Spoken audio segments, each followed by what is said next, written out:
आंतरिक यात्रा के लिए सुसंगत बुद्धि। हमारे भीतरी और बाहरी हिस्सों का मिलन ही योग है।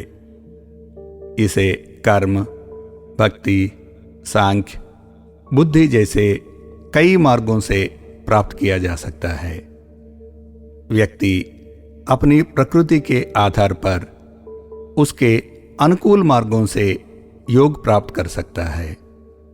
श्री कृष्ण अर्जुन से कहते हैं, इस समत्व रूप बुद्धि योग से सकाम कर्म अत्यंत ही निम्न श्रेणी का है। इसलिए तू समबुद्धि में ही रक्षा का उपाय ढूंढ, अर्थात बुद्धि योग का ही आश्रय ग्रहण कर, क्योंकि फल के हेतु बनने वाले अत्यंत दीन है। इससे पहले श्री कृष्ण ने कहा कि कर्मयोगी में बुद्धि सुसंगत है और जो अस्थिर है उनकी बुद्धि बहुत भेदों वाली होती है। एक बार जब बुद्धि सुसंगत हो जाती है, जैसे एक आवर्धक कांच प्रकाश को केंद्रित करता है, तो वह किसी भी बौद्धिक यात्रा में सक्षम होता है। स्वयं की यात्रा सहित किसी भी यात्रा में दिशा और गति शामिल होती है। श्री कृष्ण का यहाँ बुद्धि योग का संदर्भ अंतरात्मा की ओर यात्रा की दिशा के बारे में है।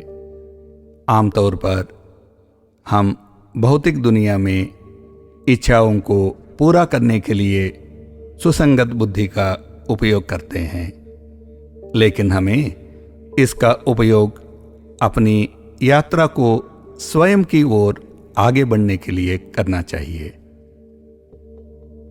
आंतरिक यात्रा के लिए सुसंगत बुद्धि का उपयोग करने का पहला कदम हम अपनी गहरी जड़ों, भावनाओं, धारणाओं, विचारों, कार्यों और यहाँ तक कि हमारे द्वारा बोले गए शब्दों जैसी हर चीज़ पर सवाल उठाना है।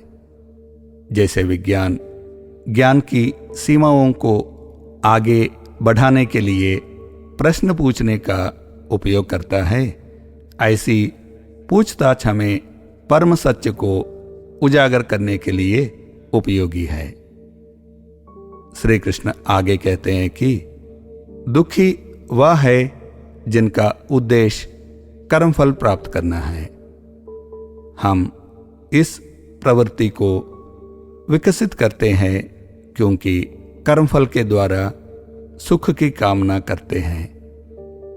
लेकिन एक ध्रुवीय दुनिया में समय के साथ हर सुख जल्द ही दुख में बदल जाता है, जो हमारे जीवन को नरक बनाता है। श्री कृष्ण कहीं भी हमें ध्रुवों से बचाने का वादा नहीं करते हैं, लेकिन हमें बुद्धि के उपयोग के द्वारा इनको पार कर आत्मवान बनने के लिए कहते हैं। यह ना तो जानना है और ना ही करना, बस होना है।